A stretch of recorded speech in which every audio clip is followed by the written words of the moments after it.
Olá, seja bem-vindo ao nosso terceiro vídeo da série Marketing.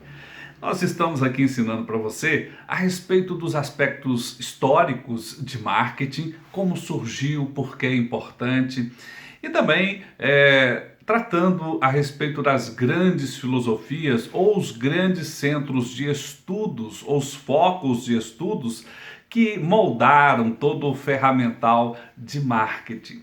Bom, eu já peço a você que se inscreva em nosso canal, ative o sininho das notificações para que você vá recebendo aquilo que a gente vai postando e também compartilhe e curta com o máximo de pessoas que você quiser ajudar na sua caminhada. Logo depois da nossa vinheta, nós vamos começar com a segunda filosofia de marketing. Voltamos já já.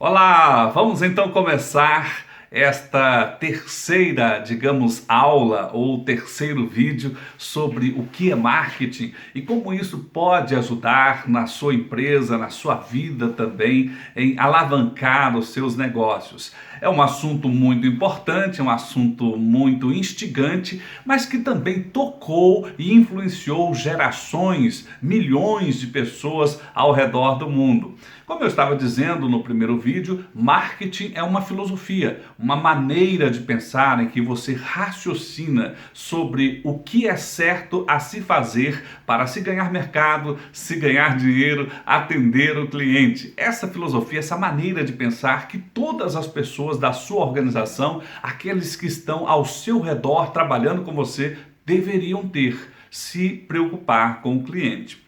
No vídeo anterior, o vídeo número 2 sobre essa série, eu expliquei a primeira grande filosofia, ou seja, os estudiosos da mercadologia ficavam se perguntando, afinal de contas, nós entendemos o que é equilíbrio, o que é desequilíbrio de mercado, mas como nós podemos fazer na prática para conseguir começar ou voltar a ganhar dinheiro ou ganhar mais e mais e ganhar mais e mais mercado?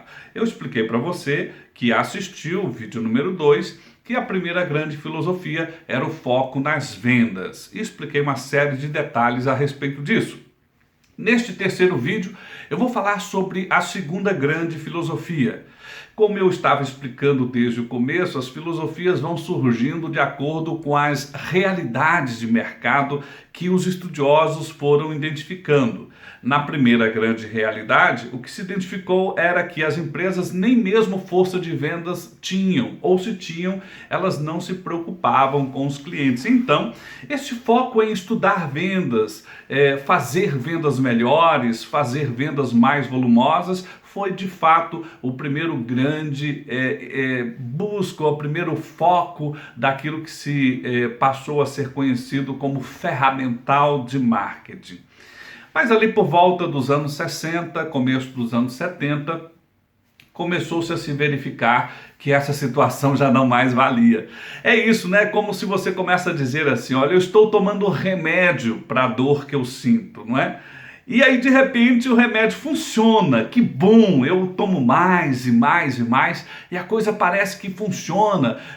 Surge um remédio melhor, eu tomo daquele também, funciona. Mas aí, de repente, um belo dia, aquilo não parece ser mais suficiente e a gente começa a perceber que tomar o remédio já não dá mesmo o resultado que dava antes, os mesmos efeitos já não são produzidos. E aí a gente começa a se perguntar, o que é que está acontecendo? O que é que eu tenho que fazer de diferente? E é justamente aí que surge uma nova filosofia. Os estudiosos começam a buscar no mercado, afinal de contas, o que é que tinha mudado? E o que mudou é uma coisa muito comum em marketing, que é o seguinte, olha, nós estamos sempre entendendo que normalmente o diferente é que vence. Aquele que faz o melhor que importa para o cliente, mas que, de uma maneira geral, os clientes não acham em outro lugar, com outro cliente. Então, essa é a grande lógica, né? Aliás, Theodore Levi já dizia isso em seus fabulosos livros, né? Ele dizia: ser diferente é que promove uma grande possibilidade mercadológica, não é? Que promove uma grande chance de você se consolidar. Aliás, ele dizia bem assim: se todos estão indo para o norte, vá para o sul. Se todos estão subindo, desça. Ou seja, faça diferente. Theodore Levi, inclusive, dizia que tentar fazer igual é o princípio do fracasso. Bom, então surge essa coisa em que todo mundo de repente começa a ter uma equipe de venda, uma boa equipe de venda, uma equipe bem treinada. Funciona, é maravilhoso, mas quando todo mundo está fazendo, então começa a não dar o resultado esperado. Quando todos fazem a mesma coisa, então o resultado para mim é mais ou menos o que todo mundo tem. E o que todo mundo tem é o fracasso. É a dívida, é a dificuldade, é você estar em meio a problemas. E então os estudiosos de marketing começaram a ter que achar novas soluções. E então as pesquisas começaram a ser feitas, muitas universidades ao redor do mundo começaram a desenvolver coisas nesse sentido, a se empenhar nesse sentido, e então surge uma grande descoberta. A descoberta é a seguinte: ora, o cliente está sendo atendido, mas ele não está satisfeito. Veja que coisa interessante. De repente eu tenho uma boa equipe, mas uma equipe que não promove satisfação. De repente eu tenho bons produtos, bons serviços, mas produtos e serviços que deixam o cliente insatisfeito. Nós temos alguns autores já anteriores a essa escola de pensamento, que dizia o seguinte: olha, a satisfação é impossível.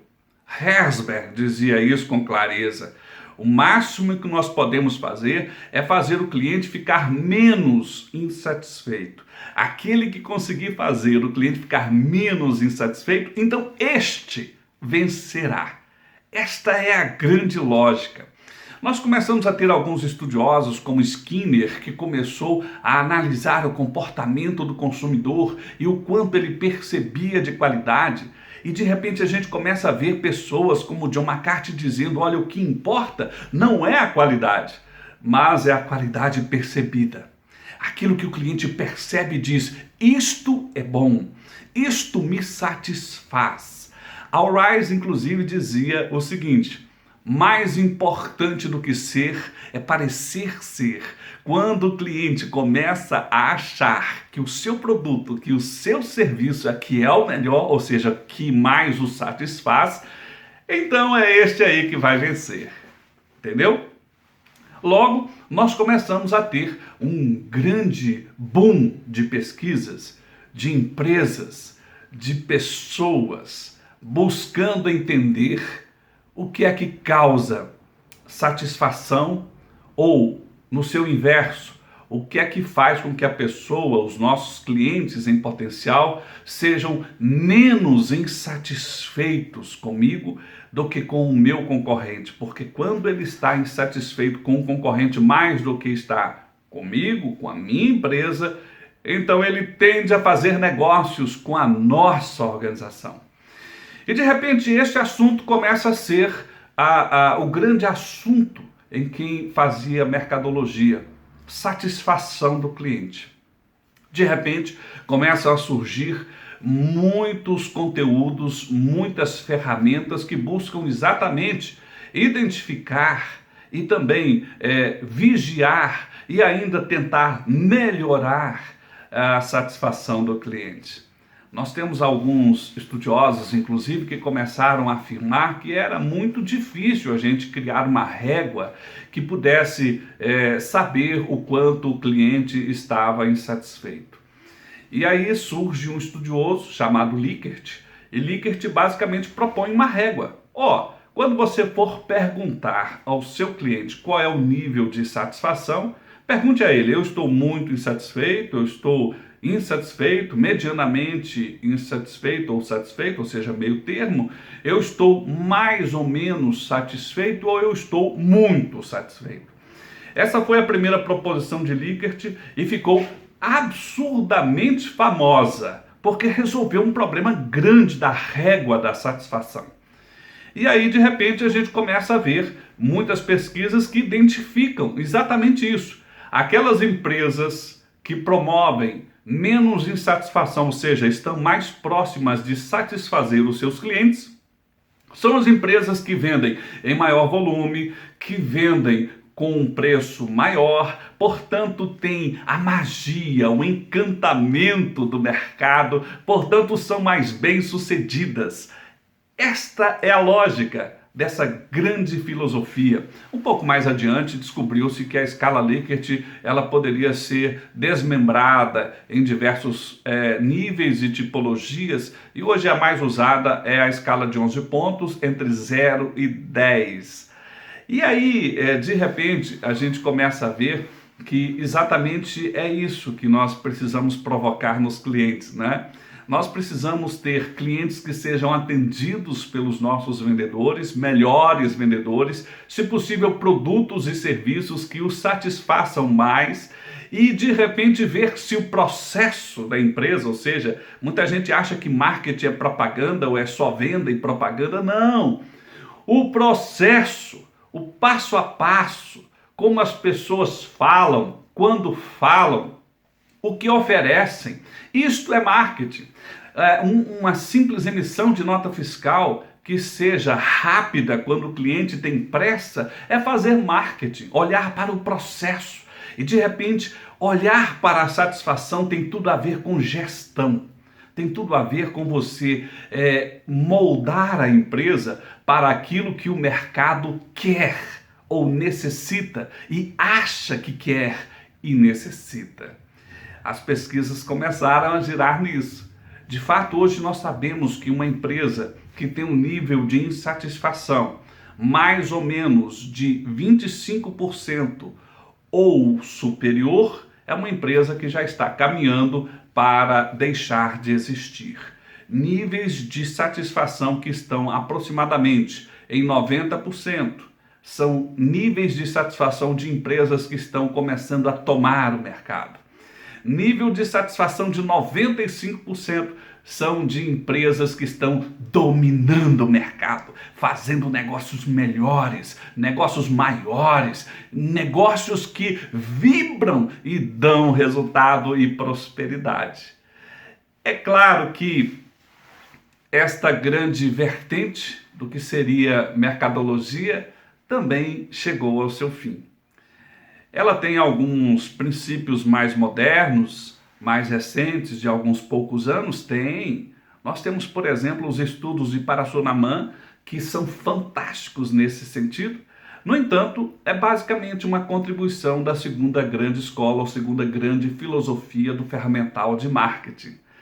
E por que que isso, de repente, começa a diminuir o seu ímpeto, ou diminuir digamos assim, a sua funcionalidade? Porque de repente todo mundo começa a fazer pesquisa de satisfação, de repente todo mundo começa a entender melhor o seu cliente e gerar menos ruídos nessa satisfação, portanto gerando mais satisfação, e aí de repente o remédio começa a não funcionar tão bem quanto deveria ou poderia funcionar. E de repente nós precisamos de uma terceira filosofia, de um terceiro grupo de ferramentas, digamos assim, que funcione mais, né? Que me dê diferencial competitivo.